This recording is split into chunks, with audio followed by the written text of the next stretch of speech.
Price lord, hallelujah. ದೇವರ ನಾಮಕ್ಕೆ ಸ್ತೋತ್ರವಾಗಲಿ. ಪ್ರಾರ್ಥನೆ ಮಾಡಿಕೊಳ್ಳೋಣ. ಸರ್ವ ಸೃಷ್ಟಿಕರ್ತನ ತಂದೆಯ ದೇವರೇ, ಮಗನ ದೇವರೇ, ಪರಿಶುದ್ಧಾತ್ಮನೇ, ನಿಮ್ಮ ನಾಮಕ್ಕೆ ಸ್ತೋತ್ರ ಸ್ವಾಮಿ. ಈ ದಿವಸವು ಸಮಯವೂ ಕೂಡ ನಿಮ್ಮಿಂದ ನೇಮಕವಾದಂಥ ದಿವಸ ಸಮಯವಾಗಿದೆ. ಅದಕ್ಕಾಗಿ ಸ್ತೋತ್ರ. ಈ ದಿವಸದ ಸಂದೇಶದ ಭಾಗವನ್ನು ಕೂಡ ಹೇರಳವಾಗಿ ಆಶೀರ್ವದಿಸಿರಿ. ಇದನ್ನು ಕೇಳುತ್ತಿರುವ ನನ್ನ ಸಹೋದರ ಸಹೋದರಿ ಕೂಡ ಚೆನ್ನಾಗಿ ಕೇಳಿ ಅರ್ಥ ಮಾಡಿಕೊಂಡ ವಾಕ್ಯಕ್ಕೆ ವಿಧೇಯರಾಗಿ ಜೀವಿಸಿ ಆಶೀರ್ವಾದವನ್ನು ಹೊಂದಿ ಅವರ ಮಕ್ಕಳನ್ನು ಅದೇ ಮಾರ್ಗದಲ್ಲಿ ನಡೆಸಿ ಅವರೆಲ್ಲರೂ ನಿಮ್ಮ ಚಿತ್ತಾನುಸಾರ ಸಾಕ್ಷಿಗಳಾಗುವಂತೆ ಮಾರ್ಪಡಿಸಿರಿ. ಹಾಗೆ ಮಾಡುವುದಕ್ಕಾಗಿ ಸ್ತೋತ್ರ. ಯೇಸುವಿನ ನಾಮದಲ್ಲಿ ಪ್ರಾರ್ಥಿಸಿದ್ದೇನೆ, ನಮ್ಮ ತಂದೆಯ ಆಮೆನ್. ಇದನ್ನು ಕೇಳುತ್ತಿರುವ ನನ್ನ ಸಹೋದರ ಸಹೋದರಿಯರೇ, ನಿಮಗೂ ಕೂಡ ನನ್ನ ನಮಸ್ಕಾರಗಳು. ಈ ದಿವಸದ ಸಂದೇಶದ ಭಾಗವು ಕೂಡ ನನ್ನಲ್ಲಿ ಪಾಪವಿಲ್ಲವೆಂದು ಹೇಳಬಾರದು ಭಾಗ 2. ನನ್ನಲ್ಲಿ ಪಾಪವಿಲ್ಲವೆಂದು ಹೇಳಬಾರದು ಭಾಗ 2. ದೇವರ ನಾಮಕ್ಕೆ ಸ್ತೋತ್ರವಾಗಲಿ. ವಚನದ ಕಡೆಗೆ ಹೋಗೋಣ. ಯೋಹಾನ 5ನೇ ಅಧ್ಯಾಯ 38ನೇ ವಾಕ್ಯ. ಆತನ ವಾಕ್ಯವು ನಿಮ್ಮಲ್ಲಿ ನೆಲೆಗೊಂಡದ್ದೂ ಇಲ್ಲ, ಆತನು ಕಳುಹಿಸಿಕೊಟ್ಟವನ ಮಾತನ್ನು ನೀವು ನಂಬದೇ ಇದ್ದೀರಷ್ಟೇ. ದೇವರ ನಾಮಕ್ಕೆ ಸ್ತೋತ್ರವಾಗಲಿ. ನಮ್ಮಲ್ಲಿ ಕೂಡ ಪಾಪ ಇಲ್ಲ ಅಂತ ಹೇಳಕ್ಕಾಗೋದಿಲ್ಲ. ದೇವರ ವಾಕ್ಯಕ್ಕೆ ಸರಿಯಾಗಿ ನಡೆದರೆ ಮಾತ್ರ ನಮ್ಮಲ್ಲಿ ಪಾಪ ಇಲ್ಲ ಅಂತ ನಾವು ಹೇಳಬಹುದು. ಆದರೆ ಖಂಡಿತವಾಗಿಯೂ ದೇವರ ವಾಕ್ಯಕ್ಕೆ ಯಾರು ಸರಿಯಾಗಿ ನಡೆಯದೆ ಹೋದರೆ ನಮ್ಮಲ್ಲಿ ಪಾಪ ಇಲ್ಲ. ಆಗ ದೇವರ ಪಾಪ ಇಲ್ಲ ಅಂತ ಹೇಳಿದರೆ ದೇವರ ವಾಕ್ಯ ನಮ್ಮಲ್ಲಿ ಇಲ್ಲ. ಖಂಡಿತವಾಗಿಯೂ ನಾವು ಪಾಪಿಗಳೇ ಆಗಿದ್ದೇವೆ. ಆತನು ಕಳಿಸಿಕೊಟ್ಟವನ ಮಾತನ್ನು ನೀವು ನಂಬದೇ ಇದ್ದೀರಷ್ಟೇ. ದೇವರ ನಾಮಕ್ಕೆ ಸ್ತೋತ್ರವಾಗಲಿ. ತಂದೆಯಾದ ದೇವರು ಕಳಿಸಿಕೊಟ್ಟಂಥ ಮಗನ ಮಾತನ್ನು ನಂಬದೆ ಹೋದರೆ ಖಂಡಿತವಾಗಿ ಪ್ರತಿಯೊಬ್ಬರಲ್ಲಿ ಪಾಪ ಇದೆ. ಪ್ರತಿಯೊಬ್ಬರು ಪಾಪಿಗಳು.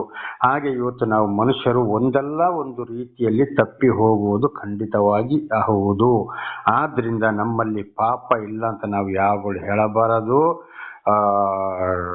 ದಾವೀದರು ಹೇಳಿದಾಗೆ, ನಾನು ತಾಯಿಯ ಗರ್ಭದಿಂದಲೇ ನಾನು ದ್ರೋಹಿ, ಮಾತೃಗರ್ಭದಿಂದಲೇ ನಾನು ದ್ರೋಹಿ. ಹಾಗೆ ನಾವು ಒಪ್ಪಿಕೊಂಡು ಪಶ್ಚಾತ್ತಾಪ ಪಡಲೇಬೇಕು. ಪಾಪ ಇಲ್ಲ ಅಂತ ಹೇಳಿದರೆ ದೇವರ ದೃಷ್ಟಿಯಲ್ಲಿ ನಾವು ಮಹಾ ಸುಳ್ಳುಗಾರರಾಗುತ್ತೇವೆ. ದೇವರ ನಾಮಕ್ಕೆ ಸ್ತೋತ್ರವಾಗಲಿ. ಹಲ್ಲೆಲೂಯಾ. ಹಾಗೆ ಯೋಹಾನ 8:37 ಹೋಗೋಣ.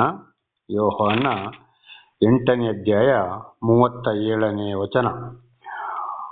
ನೀವು ಅಬ್ರಹಾಮನ ಸಂತಾನದವರು ನಿಜ, ಆದರೂ ನನ್ನ ವಾಕ್ಯವು ನಿಮ್ಮಲ್ಲಿ ಸಾಗದೆ ಇರುವ ಕಾರಣ ನನ್ನನ್ನು ಕೊಲ್ಲುವುದಕ್ಕೆ ನೀವು ನೋಡುತ್ತಿದ್ದೀರಿ. ದೇವರ ನಾಮಕ್ಕೆ ಸ್ತೋತ್ರವಾಗಲಿ. ಇದು ಯಾರಿಗೆ ಹೇಳಿದ್ದು? ದೇವರಿಗೆ ಯೇಸುಸ್ವಾಮಿ ಹೇಳಿದಂಥದ್ದು ಯಾರಿಗೆ? ಇಸ್ರೇಲರಿಗೆ. ನೀವು ಅಬ್ರಹಾಮನ ಸಂತಾನದವರು ನಿಜ, ಆದರೆ ನನ್ನ ಕೊಲ್ಲಲು ನೀವು ಪ್ರಯತ್ನ ಮಾಡ್ತಾ ಇದ್ದೀರಿ. ಹೌದು, ದೇವರಿಂದ ಆಯ್ಕೆಗೊಂಡಿದ್ದಾರೆ. ಆದರೆ ದೇವರ ಮಾತಿಗೆ ಸರಿಯಾಗಿ ವಿಧೇಯರಾಗದೆ, ದೇವರ ಮಾತನ್ನ ಅರ್ಥ ಮಾಡಿಕೊಳ್ಳದೆ ಈ ಪ್ರಾಪಂಚಿಕ ವಿಷಯದಲ್ಲಿ ಜೀವಿಸುವುದರಿಂದ ನನ್ನ ಮಾತು ನಿಮಗೆ ಆಗ್ತಾ ಇಲ್ಲ. ಆದ್ರಿಂದ ನೀವು ನನ್ನನ್ನು ಕೊಲ್ತಾ ಇದ್ದೀರಿ. ಅಬ್ರಹಾಮನ ಸಂತಾನದವರು ನಿಜ, ಆದರೆ ನನ್ನ ಮೇಲೆ ನಿಮಗೆ ದ್ವೇಷ ಇದೆ. ಯಾಕೆ? ದೇವರ ಮಾತನ್ನು ಕೇಳಿ ಅದಕ್ಕೆ ವಿಧೇಯರಾಗಲಿಲ್ಲ. ಈ ಪ್ರಾಪಂಚಿಕ ವಿಷಯದಲ್ಲಿ ಜೀವಿಸುವುದರಿಂದ ಯೇಸುಸ್ವಾಮಿಯ ಮಾತನ್ನು ಅವರಿಗೆ ಸಹಿಸಿಕೊಳ್ಳಲು ಸಾಧ್ಯವಾಗದ ಕಾರಣ ಅವರು ಏನು ಮಾಡಿದರು? ಜೆರುಸಲೇಮಿನಲ್ಲಿ ಬೋಧನೆ ಮಾಡಿ ಬಂದ ಮೇಲೆ 2 ಸಲ ಅವರನ್ನು ಕಲ್ಲು ತಗೊಂಡು ಕೊಲ್ಲಕ್ಕೆ ಹೋದರು. ಹೊಡೆಯೋಕ್ಕೆ, ಕೊಲೆ ಮಾಡಲಿಕ್ಕೆ. ಆದರೆ 2 ಸಲ ಅವರು ತಪ್ಪಿಸಿಕೊಂಡು ಹೋದರು ಎಂಬುದಾಗಿ ನಾವು ಬೈಬಲಲ್ಲಿ ಇದನ್ನು ಓದುತ್ತೇವೆ. ದೇವರ ನಾಮಕ್ಕೆ ಸ್ತೋತ್ರವಾಗಲಿ. ಹಾಗೆ ಇವತ್ತು ದೇವರು ನಮ್ಮನ್ನು ಕೂಡ ಆರಿಸಿಕೊಂಡರು. ಹಾಗೆ ಒಂದು ವೇಳೆ ನಾವು ದೇವರ ವಾಕ್ಯಕ್ಕೆ ಅಬ್ರಹಾಮನು ಯಾವ ರೀತಿ ವಿಧೇಯನಾಗಿ ಜೀವಿಸಿದನೋ ಅದೇ ರೀತಿ ಜೀವಿಸಿದರೆ ನಾವು ಕೂಡ ಅಬ್ರಹಾಮನ ಸಂತತಿಯವರೇ, ಆಶೀರ್ವಾದ ಹೊಂದಿದವರೇ ಆಗಿದ್ದೇವೆ, ಅಥವಾ ಹೊಂದುವವರು ಕೂಡ ಆಗಿದ್ದೇವೆ. ಆದರೆ ದೇವರ ಮಾತಿಗೆ ನಾವು ವಿರುದ್ಧವಾಗಿ ಪ್ರಾಪಂಚಿಕನೂ ಬೇಕು, ದೇವರು ಬೇಕು ಅಂತ ಹೋದಾಗ ಏನು ಮಾಡ್ತೇವೆ? ನಾವು ಯೇಸುಸ್ವಾಮಿಯನ್ನು ಅವರು ಈ ಹಿಂದಿನ ಕ್ರೈಸ್ತರು ಯಾವ ರೀತಿ ಕೊಳ್ಳಕ್ಕೆ ಹೋದರೋ ಅದೇ ಪ್ರಕಾರ ಇವತ್ತು ನಾವು ಕೂಡ ಯೇಸುಸ್ವಾಮಿನ ಏನು ಮಾಡ್ತೇವೆ? ಅವಮಾನ ಪಡಿಸೋರಾಗಿದ್ದೇವೆ. ಹಾಗೆ ಇವತ್ತು ಅನೇಕರು ಸತ್ಯ ಸುವಾರ್ತೆಯನ್ನು ಸಾರುವವರಿಗೆ ಏನಾಗ್ತದೆ? ದೇವರ ಸತ್ಯ ಸುವಾರ್ತೆ ಅಂದರೆ ಬೇಡವೇ ಬೇಡ. ಒಂದಲ್ಲ ಒಂದು ರೀತಿಯಲ್ಲಿ ಅವರನ್ನು ದೂಷಣೆ ಮಾಡ್ತಾರೆ ಅಥವಾ ಕೇಳ್ತಾರೆ. ಅವರ ನಡೆ ನುಡಿ ಕ್ರಿಯೆಗಳಲ್ಲಿ 50% ಅವರು ಏನು ಮಾಡ್ತಾರೆ, ಅದನ್ನು ಉಪಯೋಗಿಸ್ಬೋದು. 50% ಖಂಡಿತವಾಗಿ ಪ್ರಾಪಂಚಿಕ ಕಡೆಯಲ್ಲಿ ಇರ್ತಾರೆ. ಕೆಲವರು ಕೇಳ್ತಾರೆ ಮಾತ್ರ ಹೊರತು ಮತ್ತೆ ಆ ವಾಕ್ಯವನ್ನು ಅವರು ಏನು ಮಾಡ್ತಾರೆ, ಮರೆತು ಬಿಡ್ತಾರೆ. ಯಾಕೋಬನು ಹೇಳಿದಾಗೆ ಮುಖವನ್ನು ಕನ್ನಡಿಲಿ ಮುಖವನ್ನು ನೋಡಿದಾಗ ಮಾತ್ರ ನಾನೆಷ್ಟು ಚೆನ್ನಾಗಿದ್ದೇನೆ ಅಂತೇಳಿ ತಿರುಗಿದಾಗ ಆ ಅಂದ ಚಂದವು ಅಲ್ಲಿ ಹೋಯಿತು. ಆಗ ಕೇಳುವಾಗ ಮಾತ್ರ ಕಿವಿಯಲ್ಲಿ ಬಹಳ ಚೆನ್ನಾಗಿ ಕೇಳ್ತಾರೆ, ಬೋಧನೆ ಮಾಡ್ತಾ ಇದ್ದಾಗ ಮುಖವನ್ನೇ ನೋಡ್ತಾರೆ. ಪ್ರಶ್ನೆ ಮಾಡ್ಬೋದು, ಮಾತನಾಡ್ಬೋದು, ತಲೆ ಅಲ್ಲಾಡಿಸ್ಬೋದು, ಪ್ರಶ್ನೆಗೆ ಉತ್ತರ ಕೊಡ್ಬೋದು. ಆದರೆ ಆ ಕ್ಷಣದಲ್ಲಿ ಮಾತ್ರ ಆಮೇಲೆ ಅವರ ವಿಷಯ ಇಲ್ಲಿ ಹೋಯಿತು, ಪ್ರಾಪಂಚಿಕದ ಮೇಲೆ ಹೋಯಿತು. ಹಾಗೆ ಇವತ್ತು ಸತ್ಯ ಸುವಾರ್ತೆಯನ್ನು ಸಾರೋರು ಕೂಡ ಏನಾಗಿದ್ದಾರೆ ಅಲ್ಲಿ, ಅವರಿಗೆ ಬೇಡವೇ ಬೇಡ. ಸುಳ್ಳು ಹೇಳಿ ದಗ ಮೋಸ ಅಲಂಕಾರ ತಿನ್ನೋದು ಕುಡಿಯೋದ್ರಲ್ಲಿ ಯಾರು ಮಗ್ನರಾಗಿರ್ತಾರೋ ಆಗ ಅಂಥವರನ್ನು ಮಾತ್ರ ಅವರು ಪ್ರೀತಿ ಮಾಡೋರಾಗಿದ್ದಾರೆ. ಹಾಗೆ ಮಾಡೋದು ಕೂಡ ಏನಾಗ್ತದೆ ಇಲ್ಲಿ ಮಹಾ ದೊಡ್ಡ ಪಾಪ. ಅನೇಕ ಕ್ರೈಸ್ತರು ದೇವರನ್ನು ನಂಬಿದವರು ಇವತ್ತು ಹಿಂದೂ ಆಗಲಿ, ಕ್ರಿಶ್ಚಿಯನ್ ಆಗಲಿ, ಮುಸ್ಲಿಮರಾಗಲಿ, ಜೈನರಾಗಲಿ, ಬುದ್ಧರಾಗಲಿ ಯಾವುದೇ ಗ್ರಂಥಗಳ ಮೂಲಕ ಸತ್ಯ ದೇವರನ್ನು ಅರಿತವರಾದಾಗ ಈ ರೀತಿ ಮಾಡಿದರೆ ಅಂಥವ್ರು ಎಲ್ಲರಲ್ಲಿ ಪಾಪ ಇದೆ. ಹೀಗಿರುವಾಗ ಇಲ್ಲಿ ನಾವು ನೋಡುವಾಗ ಖಂಡಿತವಾಗಿ ಪಾಪ ಇಲ್ಲದವರು ಯಾರಾಗಿದ್ದಾರೆ? ಪ್ರತಿಯೊಬ್ಬರಲ್ಲಿ ಪಾಪ ಇದೆ. ಆದ್ರಿಂದ ಬಹಳ ಎಚ್ಚರವಿರಬೇಕು. ನಮ್ಮಲ್ಲಿ ಪಾಪ ಇಲ್ಲ ಅಂತ ಹೇಳಬಾರ್ದು.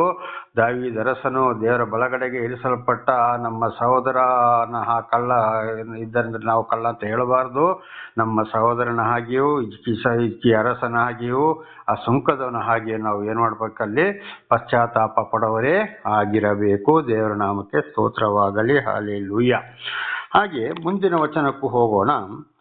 ರೋಮಪುರದವರಿಗೆ 3ನೇ ಅಧ್ಯಾಯ 26ನೇ ವಚನ. ದೇವರು ಹಿಂದಿನ ಕಾಲದ ಪಾಪಗಳನ್ನು ದಂಡಿಸದೆ ಸಹಿಸಿಕೊಂಡಿರಲಾಗಿ ತನ್ನ ನೀತಿಯನ್ನು ಈಗಿನ ಕಾಲದಲ್ಲಿ ಹೀಗೆ ತೋರಿಸಿ ತಾನು ನೀತಿ ಸ್ವರೂಪನಾಗಿಯೂ ಯೇಸುವಿನಲ್ಲಿ ನಂಬಿಕೆ ಇಡುವವರನ್ನು ನೀತಿವಂತರೆಂದು ನಿರ್ಣಯಿಸುವವನಾಗಿಯೂ ಕಾಣಿಸಿಕೊಂಡಿದ್ದಾನೆ. ದೇವರನಾಮಕ್ಕೆ ಸ್ತೋತ್ರವಾಗಲಿ. ನೋಡಿ, ಹಿಂದೆ ನಮ್ಮ ಹಿರಿಯರ ಮೂಲಕವೂ ನಮ್ಮ ಮೂಲಕವೂ ಕೂಡ ಬಂದು ಹೋದ ಪಾಪಗಳಿಗೋಸ್ಕರ, ಅದನ್ನು ಪರಿಹಾರ ಮಾಡುವುದಕ್ಕೋಸ್ಕರ ಮನುಷ್ಯನ ಅವತಾರವೆತ್ತಿ ಭೂಲೋಕಕ್ಕೆ ಬಂದು 33 ವರ್ಷ ಜೀವಿಸಿ, ಅದರಲ್ಲಿ 30ನೇ ವರ್ಷದಲ್ಲಿ ದೀಕ್ಷಾಸ್ಥಾನವನ್ನು ಪಡೆದುಕೊಂಡು 3 ವರ್ಷ ಸುವಾರ್ತೆಯನ್ನು ಸಾರಿ ಹೀಗೆ ಜೀವಿಸಬೇಕು. ಯಾರಿಂದ ಕಷ್ಟ ಸಂಕಟ ದುಃಖಗಳು ಬರುತ್ತವೆ, ಹೇಗೆ ಸಹಿಸಿಕೊಳ್ಳಬೇಕು ಈ ಭೂಲೋಕದಲ್ಲಿ ನಾವು ಮರಣ ಹೊಂದುವುದರ ಮೂಲಕ ಅಂತ ಹೇಳಿ ಎಲ್ಲವನ್ನ ತೋರಿಸಿಕೊಟ್ಟು ಸಿಲುಬೆಗೇರಿಸಿ ರಕ್ತವನ್ನು ಸುರಿಸಿ ಏನು ಮಾಡಿದ್ರು, ಇಡೀ ಲೋಕದ ಪಾಪಗಳನ್ನೇ ಆ ಸಮಯದಲ್ಲಿ ತೊಡೆದು ಹಾಕಿದರು ಎಂಬುದಾಗಿ ನಾವು ನೋಡುತ್ತೇವೆ. ಅದಕ್ಕಾಗಿ ವಾಣಿ, ಶಬ್ದ, ಅಗ್ನಿಸ್ತಂಭ, ಮೇಘಸ್ತಂಭವಾದಂಥ ದೇವರು ಮನುಷ್ಯನ ಅವತಾರವೆತ್ತಿ ಬಂದು ಈ ರೀತಿ ನಡ್ಕೊಳ್ಳಿ ಅಂತ ತೋರಿಸಿಕೊಟ್ಟು ಪಾಪ ಪರಿಹಾರಕ್ಕಾಗಿ ಬಂದರು. ಅದೇ ಇವತ್ತು ಏನಾಗಿದೆ, ಆದಾಮನ ಕಾಲದಿಂದ ರಕ್ತ ಸುರಿಸೊಲ್ಲಿವರೆಗೆ ಲೋಕದ ಪಾಪಗಳನ್ನ ಪರಿಹರಿಸಿದರು. ಆದರೆ ಇವತ್ತು ನಮ್ಮ ಪಾಪ ಪರಿಹಾರವೇ ಆಗಿದೆ, ಯೇಸುವಿನ ರಕ್ತವೇ ಆಗಿದೆ ದೇವರ ವಾಕ್ಯ. ದೇವರ ನಾಮಕ್ಕೆ ಸ್ತೋತ್ರವಾಗಲಿ. ಯಾರು ಈ ವಾಕ್ಯವನ್ನ ಕೇಳಿ ಅಸಡ್ಡೆ ಮಾಡಿ ಪಶ್ಚಾತ್ತಾಪ ಪಡುವುದಿಲ್ವೋ, ನಾನು ದೇವರ ಮಗ, ನಾನು ದೇವರ ಮಗಳು, ಎಲ್ಲ ಮಾಡಬಹುದು, ನಾವು ನಮ್ಮ ಮೇಲೆ ನಂಬಿಕೆ ಇಡಬೇಕಷ್ಟೇ ಅಂತ ಅನೇಕ ಬೋಧಕರು ಕೂಡ ಇವತ್ತು ಸುಳ್ಳು ಮಾಡ್ತಾ ಇದ್ದಾರೆ. ಸರಿಯಾದ ವಿಚಾರವನ್ನ ಯಾವ ಧರ್ಮದಲ್ಲಿಯೂ ಯಾರು ಕೂಡ ತಿಳಿಸ್ತಾ ಇಲ್ಲ. ಹಾಗೆ ಆದ್ರಿಂದ ಏನಾಗ್ತದೆ, ಅಲ್ಲಿ ನಮ್ಮಲ್ಲಿ ಪಾಪ ಇಲ್ಲ ಅಂತ ಹೇಳಕ್ಕೆ ಸಾಧ್ಯವೇ ಇಲ್ಲ. ಆದ್ರಿಂದ ವಾಕ್ಯಕ್ಕೆ ನಾವು ವಿಧೇಯರಾಗಿ ಜೀವಿಸುವಾಗಲೂ ಖಂಡಿತವಾಗಿ ನಾವು ಪಶ್ಚಾತ್ತಾಪ, ನಮ್ಮ ಕೊನೆಯ ಉಸಿರಿನ ತನಕ ಅಂದರೆ ಜ್ಞಾನ ಇರುವಲ್ಲಿವರೆಗೂ ನಾವು ಪಶ್ಚಾತ್ತಾಪ ಪಡಲೇಬೇಕು. ಒಂದಲ್ಲ ಒಂದು ರೀತಿಯಲ್ಲಿ ನಾವು ಪಾಪಿಗಳಾಗಿದ್ದೇವೆ, ಪಾಪ ಮಾಡವರೇ ಆಗಿದ್ದೇವೆ. ಆದ್ರಿಂದ ನಮ್ಮಲ್ಲಿ ಪಾಪ ಇಲ್ಲ ಅಂತ ಖಂಡಿತವಾಗಿ ಹೇಳಬಾರದು. ದೇವರ ದೃಷ್ಟಿಯಲ್ಲಿ ಮನುಷ್ಯರಲ್ಲಿ ಹುಟ್ಟಿದವನು ಯಾವನು ಪರಿಶುದ್ಧನಾಗಲು ಸಾಧ್ಯವಿಲ್ಲ. ದೇವರ ನಾಮಕ್ಕೆ ಸ್ತೋತ್ರವಾಗಲಿ. ಆ ಪರಿಶುದ್ಧನಾಗಿ ಮಾಡಬೇಕಾದರೆ ಆದರೆ ದೇವರ ವಾಕ್ಯಕ್ಕೆ ವಿಧೇಯರಾಗಿ ಜೀವಿಸುತ್ತಾ 10 ಆಜ್ಞೆಗಳನ್ನ ಯೋಚನೆ ಮಾಡುತ್ತಾ, ಎಲ್ಲ ವಾಕ್ಯಗಳನ್ನ ಯೋಚನೆ ಮಾಡುತ್ತಾ, ದೇವರೇ ನಾನು ಪಾಪಿ ಎಂದು ಪಶ್ಚಾತ್ತಾಪ ಪಡುತ್ತಾ ದೇವರ ವಾಕ್ಯಕ್ಕೆ ವಿಧೇಯರಾಗಿ ಜೀವಿಸಬೇಕು. ಹಾಗೆ ದೇವರನ್ನು ಬಿಟ್ಟು ಏನು ಮಾಡಲು ಸಾಧ್ಯವಿಲ್ಲ. ಪ್ರತಿ ಒಂದು ನೀತಿವಂತರನ್ನಾಗಿ ಮಾಡುವುದು ಕೂಡ ದೇವರೇ ಆಗಿದ್ದಾರೆ. ಪಶ್ಚಾತ್ತಾಪ ಪಡಬೇಕು. ನನ್ನಲ್ಲಿ ಪಾಪ ಇಲ್ಲ ಅಂತ ಯಾವಾಗಲೂ ಹೇಳಲು ಸಾಧ್ಯವೇ ಇಲ್ಲ. ಒಂದು ವೇಳೆ ಪಾಪ ಇಲ್ಲ ಅಂತ ಹೇಳಿದರೆ ದೇವರಲ್ಲಿ ಅಂಥವರು ಬಹಳ ಸುಳ್ಳುಗಾರರಾಗಿದ್ದಾರೆ. 1 ಯೋಹನ 1ನೇ ಅಧ್ಯಾಯ 8 ಮತ್ತು 10ನೇ ವಚನಗಳಲ್ಲಿ ಓದುವಾಗ ನಮಗೆ ಸ್ಪಷ್ಟವಾಗಿ ಕಾಣಬಹುದು. ದೇವರ ನಾಮಕ್ಕೆ ಸ್ತೋತ್ರವಾಗಲಿ. ಮುಂದಿನ ವಚನಕ್ಕೆ ಹೋಗೋಣ. ಎಫೆಸರಿಯರಿಗೆ 1ನೇ ಅಧ್ಯಾಯ 7ನೇ ವಚನ. ಈತನು ನಮಗೋಸ್ಕರ ತನ್ನ ರಕ್ತವನ್ನು ಸುರಿಸಿದ್ದರಿಂದ ನಮ್ಮ ಅಪರಾಧಗಳು ಪರಿಹಾರವಾಗಿ ನಮಗೆ ಬಿಡುಗಡೆಯಾಯಿತು. ಇದು ದೇವರ ಕೃಪಾತಿಶಯವೇ. ದೇವರ ನಾಮಕ್ಕೆ ಸ್ತೋತ್ರವಾಗಲಿ. ರಕ್ತ ಸುರಿಸುವಲ್ಲಿವರೆಗೆ ರಕ್ತ ಸುರಿಸುವುದರಿಂದ, ಪರಿಶುದ್ಧ ರಕ್ತ ಸುರಿಸಿದ್ದರಿಂದ ಇಡೀ ಭೂಲೋಕದ ಪಾಪವು ಕೂಡ ನಿವಾರಣೆಯಾಯಿತು. ದೇವರ ನಾಮಕ್ಕೆ ಸ್ತೋತ್ರವಾಗಲಿ. ಹಾಗೆ ಇವತ್ತು ಅದೇ ಯೇಸು ಕ್ರಿಸ್ತನ ದೇವರ ಅಂದರೆ ಪರಮಾತ್ಮ ಭಗವಂತನ ಮಾತನ್ನ ನಾವು ಅರ್ಥ ಮಾಡಿಕೊಂಡದಕ್ಕೆ ವಿಧೇಯರಾಗಿ ಜೀವಿಸಿ ನಮ್ಮಲ್ಲಿರುವ ತಪ್ಪುಗಳನ್ನು ಬಿಟ್ಟು ಜೀವಿಸಬೇಕು. ಮತ್ತೆ ನಾವು ಪಾಪಗಳಿಗಾಗಿ ಪಶ್ಚಾತ್ತಾಪ ಪಡಲೇಬೇಕು, ಪಾಪಗಳನ್ನು ಒಪ್ಪಿಕೊಳ್ಳಲೇಬೇಕು, ಆಮೇಲೆ ಆ ಪಾಪ ಮಾಡಲೇಬಾರದು. ಹಾಗಾದರೆ ಮಾತ್ರ ನಮ್ಮಲ್ಲಿ ಆ ಪಾಪ ಬಿಡುಗಡೆ ಆಗಬಹುದು. ಒಂದು ವೇಳೆ ಪಶ್ಚಾತ್ತಾಪ ಪಡುವುದು ಆಮೇಲೆ ಹಿಂದಿನ ಪಾಪ, ಲೋಕದ ವಿಷಯಗಳು, ದೇವರ ವಾಕ್ಯಕ್ಕೆ ವಿರುದ್ಧವಾಗಿ ನಡೆಯುವಂಥದ್ದು ಪ್ರತಿಯೊಂದು ಪಾಪವೇ ಆಗಿದೆ. ಆದ್ರಿಂದ ಪಾಪ ಇಲ್ಲ ಅಂತ ಹೇಳಲೇಬಾರದು. ನನ್ನ ಸಹೋದರಿಯರೇ ಮತ್ತು ಹಾಗೂ ಸಹೋದರರೇ, ಮುಖ್ಯವಾಗಿ ಸಹೋದರಿಯರೇ, ಖಂಡಿತವಾಗಿಯೂ ಏನಪ್ಪ ಅಂದರೆ ಇದರಲ್ಲಿ 10 ಆಜ್ಞೆಗಳು ಮತ್ತು ದೇವರ ಎಲ್ಲ ವಾಕ್ಯಗಳು ನಮ್ಮ ಜ್ಞಾನದಲ್ಲಿ ಅಡಕವಾಗಿರಬೇಕು. ಅದಕ್ಕೆ 10 ಆಜ್ಞೆಗಳನ್ನು ಸೀನಾಯಿ ಬೆಟ್ಟದಲ್ಲಿ ದೇವರು ಏನು ಮಾಡಿದರು, ಮೋಶೆಯ ಮುಖಾಂತರ ಕೊಟ್ಟರು. ಇದು ಬಹಳ ಪ್ರಾಮುಖ್ಯ. 10 ಆಜ್ಞೆಗಳು ನಮ್ಮನ್ನು ಪರಲೋಕಕ್ಕೆ ತಗೊಂಡು ಹೋಗುವುದಿಲ್ಲ. ಪಾಪಗಳನ್ನು ಬಿಡುಗಡೆ ಮಾಡುವುದಕ್ಕೆ, ಪಾಪಗಳನ್ನು ಅರ್ಥ ಮಾಡಿಕೊಳ್ಳಕ್ಕೆ 10 ಆಜ್ಞೆಗಳನ್ನು ಕೊಟ್ಟರು. ಹಾಗೆ ಮುಂದಿನ ವಚನಕ್ಕೆ ಹೋಗೋಣ. ಇಬ್ರಿಯರಿಗೆ 9ನೇ ಅಧ್ಯಾಯ 14ನೇ ವಚನ. ತನ್ನನ್ನು ತಾನೇ ನಿರ್ದೋಷಿಯನ್ನಾಗಿ ದೇವರಿಗೆ ಸಮರ್ಪಿಸಿಕೊಂಡ ಕ್ರಿಸ್ತನ ರಕ್ತವು ಎಷ್ಟೋ ಹೆಚ್ಚಾಗಿ ನಮ್ಮನ್ನು ನಿರ್ಜೀವ ಕರ್ಮಗಳಿಂದ ಬಿಡಿಸಿ ನಾವು ಜೀವವುಳ್ಳ ದೇವರನ್ನು ಆರಾಧಿಸುವರಾಗುವಂತೆ ನಮ್ಮ ಮನಸ್ಸನ್ನು ಶುದ್ಧೀಕರಿಸುವುದಲ್ಲವೇ. ದೇವರ ನಾಮಕ್ಕೆ ಸ್ತೋತ್ರವಾಗಲಿ. ನೋಡಿ, ನಮಗಾಗಿ ಮನುಷ್ಯನ ಅವತಾರವೆತ್ತಿ ಬಂದಂತ ದೇವರು ರಕ್ತವನ್ನು ಸುರಿಸಿದ್ದರಿಂದ, ಆ ಒಂದು ಜೀವವುಳ್ಳ ದೇವರನ್ನು ಆರಾಧಿಸುವುದರಿಂದ ನಮ್ಮನ್ನು ಆ ಆರಾಧನೆ ಶುದ್ಧೀಕರಿಸುತ್ತದೆ. ಆದರೆ ಏನು ಮಾಡಬೇಕು ಅಂತ ದೇವರಲ್ಲಿ ಆಗಲೇ ಹೇಳಿದಾಗೆ ಅಗ್ನಿಸ್ತಂಭ, ಮೇಘಸ್ತಂಭ, ವಾಣಿ ಶಬ್ದವಾದಂಥ ದೇವರು ಮನುಷ್ಯನ ಅವತಾರವೆತ್ತಿ ಭೂಲೋಕಕ್ಕೆ ಬಂದು ರಕ್ತವನ್ನು ಸುರಿಸಿದಾಗ ಖಂಡಿತವಾಗಿಯೂ ನಮ್ಮ ಪಾಪಗಳಿಂದ ಬಿಡುಗಡೆಯಾಗಿ ನಮ್ಮನ್ನು ಶುದ್ಧೀಕರಿಸುವುದಲ್ಲವೇ ಎಂಬುದಾಗಿ ಇಬ್ರಿಯರಿಗೆ ಬರೆದ ಪತ್ರದಲ್ಲಿ ತಿಳಿಸಲಾಗಿದೆ. ಹಾಗೆ ಇವತ್ತು ಅದೇ ದೇವರ ವಾಕ್ಯಕ್ಕೆ ನಾವು ವಿಧೇಯರಾಗಿ ಜೀವಿಸುವುದಾದರೆ ಅದೇ ದೇವರು ನಮ್ಮನ್ನು ಕೂಡ ಶುದ್ಧೀಕರಿಸುವವರಾಗಿದ್ದಾರೆ. ದೇವರ ನಾಮಕ್ಕೆ ಸ್ತೋತ್ರವಾಗಲಿ. ಮುಖ್ಯವಾಗಿ ಏನೇ ಆದರೂ ಕೂಡ ದೇವರ ವಾಕ್ಯವು ನಮ್ಮಲ್ಲಿ ಅಳವಡಿಸದ ಹೋದರೆ ಖಂಡಿತವಾಗಿ ನಾವು ನಿತ್ಯ ಜೀವ ಸೇರಲು ಕೂಡ ಸಾಧ್ಯವೇ ಇಲ್ಲ. ವಾಕ್ಯಕ್ಕೆ ವಿಧೇಯರಾಗಿ ಜೀವಿಸಿದಾಗ ಮಾತ್ರ. ಅದಕ್ಕೆ ಹೇಳುವಂಥದ್ದು ನಮ್ಮಲ್ಲಿ ಪಾಪ ಇಲ್ಲ ಅಂತ ನಾವು ಯಾವಾಗಲೂ ಹೇಳಬಾರದು. ದೇವರ ನಾಮಕ್ಕೆ ಸ್ತೋತ್ರವಾಗಲಿ. ಹಲ್ಲೆಲೂಯಾ. ಹಾಗೆ ಮುಂದಿನ ವಚನಕ್ಕೆ ಹೋಗೋಣ. ಯಾಕೋಬ 2:8 10 ಯಾಕೋಬ 2:8-10. ಆದರೂ ಶಾಸ್ತ್ರಕ್ಕೆ ಸರಿಯಾಗಿ ನಿನ್ನ ನೆರೆಯವನನ್ನು ನಿನ್ನಂತೆಯೇ ಪ್ರೀತಿಸಬೇಕೆಂಬ ರಾಜಾಜ್ಞೆಯನ್ನು ನೀವು ನೆರವೇರಿಸುತ್ತಿದ್ದರೆ ನೀವು ಒಳ್ಳೆಯದನ್ನು ಮಾಡುವವರು. ನೋಡಿ, ನೆರೆಯವನನ್ನು ನಿನ್ನಂತೆಯೇ ಪ್ರೀತಿಸು. ಇದು ಬಹಳ ದೊಡ್ಡ ವಿಷಯ. ನನ್ನ ಶರೀರಕ್ಕೆ ಎಷ್ಟು ನೋವಾಗಿದೆ, ನನಗೆ ಯಾವ ರೀತಿಯಲ್ಲಿ ದುಃಖ ಬರ್ತದೆ, ಯಾವ ರೀತಿಯಲ್ಲ ನನ್ನ ಮನಸ್ಸು ನೋಯಿಸ್ತದೆ, ಕಷ್ಟ ಸಂಕಟ ದುಃಖಗಳು ಇರುತ್ತವೆ ಅಂತ ಯೋಚನೆ ಮಾಡಿಕೊಂಡು ನೆರೆಯವರ ಬಗ್ಗೆಯೂ ಕೂಡ ನಾವು ಅವರಿಗೆ ನೋವು ಮಾಡಬಾರ್ದು, ಅವ್ರ ಮೇಲೆ ಚಾಡಿ ಹೇಳಬಾರ್ದು, ಸುಳ್ಳು ಹೇಳಬಾರ್ದು, ಜಗಳ ಬರಬಾರ್ದು, ಅವರ ಯಾವುದೇ ಆಸ್ತಿ ಪಾಸ್ತಿ ಮೇಲೆ ಕೂಡ ನಾವು ಆಸೆ ಪಡಬಾರ್ದು.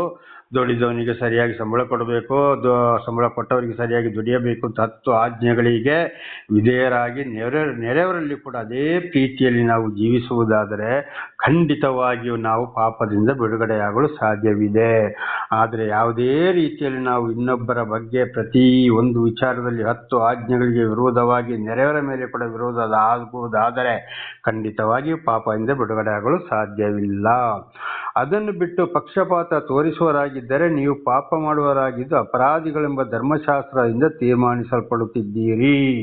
ನೋಡಿ, ಅದರಲ್ಲಿ ಪಶ್ಚಾತ್ತಾಪ ಮಾಡಿ ಇನ್ನೊಬ್ಬರ ಮನಸ್ಸು ನೋಯಿಸುವುದು ಮಾಡುವುದು, ನೆರೆಯವರ ಮೇಲೆ ನಾವು ನಾನಾ ರೀತಿಯಲ್ಲಿ ಪಕ್ಷಭೇದ ತೋರಿಸುವುದಾದರೆ ಖಂಡಿತವಾಗಿ ದೇವರ ವಾಕ್ಯಕ್ಕೆ ನಾವು ವಿರೋಧವಾಗಿದ್ದೇವೆ ಅಂತ ಅರ್ಥ. ಆಗ ನಾವಲ್ಲಿ ಬಹಳ ಪಾಪ ಮಾಡಿದವರಾಗಿದ್ದೇವೆ. ಯಾಕೆಂದರೆ ಯಾವನಾದರೂ ಧರ್ಮಶಾಸ್ತ್ರವನ್ನೆಲ್ಲ ಕೈಗೊಂಡು ನಡೆದು ಒಂದೇ ಒಂದರಲ್ಲಿ ತಪ್ಪಿದರೆ ಅವನು ಎಲ್ಲ ವಿಷಯಗಳಲ್ಲಿಯೂ ಅಪರಾಧಿಯಾಗುತ್ತಾನೆ. ನೋಡಿ ದೇವರ ಒಂದು ವಾಕ್ಯಕ್ಕೆ ತಪ್ಪಿ ನಡೆದ ಎಲ್ಲ ವಾಕ್ಯಗಳಿಗೆ ವಿಧೇಯರಾಗಿ ಒಂದು ವಾಕ್ಯದಲ್ಲಿ ತಪ್ಪಿದರೆ ಖಂಡಿತವಾಗಿ ಅಪರಾಧಿ. ಆಗಿರುವಾಗ ಯಾರು ಇಲ್ಲಿ ನನ್ನಲ್ಲಿ ಪಾಪ ಇಲ್ಲ ಅಂತ ಹೇಳಲು ಸಾಧ್ಯ? ಪ್ರತಿಯೊಬ್ಬರು ದೇವರ ವಾಕ್ಯವನ್ನು ಕೈಗೊಂಡು ಪರಿಶುದ್ಧರಾಗಲು ಸಾಧ್ಯವೇ? ಅದಕ್ಕೆ ಹೇಳಿದ್ದು ಒಂದಲ್ಲ ಒಂದು ರೀತಿಯಲ್ಲಿ ಮನುಷ್ಯರು ಅಪರಾಧಿಗಳು, ಪಾಪಿಗಳು ಆಗಿದ್ದಾರೆ. ಅದಕ್ಕಾಗಿ ದೇವರು ನಮಗೆ ಕೊಟ್ಟಷ್ಟು ದಿವಸ, ಆಯುಷಫಲ ಇರುವಷ್ಟು ದಿವಸ ನಾವು ಪಶ್ಚಾತ್ತಾಪ ಪಡಲೇಬೇಕು. ಕೊನೆಯ ಸಂದರ್ಭದಲ್ಲಿ ಆದರೂ ನಾವು ಪರಿಶುದ್ಧರಾಗುವಂತ ಸಮಯ ಇದೆ. ಲೋಕ 23:39-43 ನೋಡುವಾಗ ಒಳಗಡೆಗೆ ಸಿಲುಗಿಸಲ್ಪಟ್ಟ ನಮ್ಮ ಸಹೋದರ ಏನ್ ಹೇಳ್ದ? ದೇವರೇ, ನಾನು ಪಾಪಿ, ರಾಜಾಧಿಕಾರವನ್ನು ಪಡೆಯಲು ಬರುವಾಗ ನನ್ನನ್ನು ಜ್ಞಾಪಿಸಿಕೊಂತಲ್ಲಿ ಶಿಲುಬೆಯ ಮೇಲೆ ಸಾಯುವ ಸಂದರ್ಭದಲ್ಲಿ ಪಶ್ಚಾತ್ತಾಪ ಪಟ್ಟ ಶುದ್ಧ ಮನಸ್ಸಿನಿಂದ. ಆಗ ಯೇಸು ಹೇಳಿದ್ರು, ನೀನು ಹಿಂದೆ ನನ್ನೊಂದಿಗೆ ಪರದೇಶಿನಲ್ಲಿ ಇರ್ತೀಯ ಎಂಬುದ. ಹಾಗೆ ನಮಗೆ ಪ್ರತಿ ದಿವಸ ದೇವರ ಅವಕಾಶ ಕೊಡುವನಾಗಿದ್ದಾನೆ ಪಶ್ಚಾತ್ತಾಪ ಪಟ್ಟು ಶುದ್ಧರಾಗುವುದಕ್ಕೆ. ಹಾಗಿರುವಾಗ ನಮ್ಮಲ್ಲಿ ಪಾಪ ಇಲ್ಲ ಅಂತ ಹೇಳಲು ನಾವು ಎಂದಿಗೂ ಸಾಧ್ಯವಿಲ್ಲ. ಆ ಸುಂಕದನ್ನು ಕೂಡ ಪ್ರಾರ್ಥಿಸಿದ, ದೇವರೇ, ನಿನ್ನ ಹೆಸರೆತ್ತಲು, ಪರಲೋಕದ ಕಡೆ ಕೈ ಎತ್ತಲು, ಯೋಚನೆ ಮಾಡಲು ನಾನು ಯೋಗ್ಯನಲ್ಲಪ್ಪ, ಕ್ಷಮಿಸು ಅಂತೇಳಿ ಬೇಡಿದಾಗ ನೀನು ಸಮಾಧಾನದಿಂದ ಹೋಗು ಎಂಬುದಾಗಿ ಸ್ವಾಮಿ ಹೇಳಿದರು. ದೇವರ ನಾಮಕ್ಕೆ ಸ್ತೋತ್ರವಾಗಲಿ. ಇದು ನಮ್ಮ ಜೀವಿತಕ್ಕೂ ಕೂಡ ಬಹಳ ವಿಶೇಷವಾದದ್ದು. ಆದ್ರಿಂದ ನಮ್ಮಲ್ಲಿ ಪಾಪವಿಲ್ಲವೆಂದು ಹೇಳಬಾರದು. ಪ್ರತಿ ದಿವಸ ಪಶ್ಚಾತ್ತಾಪ ನಾವು ಪಡವರಾಗಿರಬೇಕು. ಪ್ರಾರ್ಥನೆ ಮಾಡಿಕೊಳ್ಳೋಣ. ಸರ್ವ ಸೃಷ್ಟಿಕರ್ತನ ತಂದೆಯ ದೇವರೇ, ಮಗನ ದೇವರೇ, ಪರಿಶುದ್ಧಾತ್ಮನೇ, ನಿಮ್ಮ ನಾಮಕ್ಕೆ ಸ್ತೋತ್ರ ಸ್ವಾಮಿ. ಇವತ್ತಿನ ಈ ಸಂದೇಶವನ್ನು ನನ್ನ ಸಹೋದರ ಸಹೋದರಿಗೆ ನೀವು ತಿಳಿಸಲು ಆಶೀರ್ವಾದ ಮಾಡಿದಕ್ಕಾಗಿ ಸ್ತೋತ್ರ. ಇದನ್ನು ಕೇಳಿದಂಥವರು, ಕೇಳುತ್ತಿರೋರು ಎಲ್ಲರೂ ಏನಾದರೂ ತಪ್ಪಿ ಹೋಗಿದ್ದರೆ ಅವರನ್ನು ಕ್ಷಮಿಸಿ, ಹಾಗೂ ನನ್ನನ್ನು ಕೂಡ ಕ್ಷಮಿಸಿರಿ ಕರ್ತನೆ. ನಿಮ್ಮ ಪ್ರೀತಿ, ನಿಮ್ಮ ಚಿತ್ತದಂತೆ ಬಾಳು ಕೃಪೆ ನೀಡಿರಿ. ನಿಮ್ಮ ಪವಿತ್ರ ಆತ್ಮನಿಂದ ನಡೆಸಿರಿ. ನಿಮ್ಮಿಂದಲೇ ಪಾಪ ಪರಿಹಾರ, ರಕ್ಷಣೆ ಹೊರತು ಬೇರೆ ಯಾರಿಂದಲೂ ಇಲ್ಲ. ಹಾಗೆ ಮಾಡುವುದಕ್ಕಾಗಿ ಸ್ತೋತ್ರ. ಯೇಸುವಿನ ನಾಮದಲ್ಲಿ ಪ್ರಾರ್ಥಿಸಿದ್ದೇನೆ ನಮ್ಮ ತಂದೆ, ಆಮೇನ್. ಇದನ್ನು ಕೇಳುತ್ತಿರುವ ಅಥವಾ ಕೇಳಿದಂಥ ನನ್ನ ಸಹೋದರ ಸಹೋದರಿಯರೇ, ನಿಮಗೂ ನನ್ನ ಧನ್ಯವಾದಗಳು. ದೇವರು ನಿಮ್ಮನ್ನು ಹೇರಳವಾಗಿ ನಡೆಸಲಿ.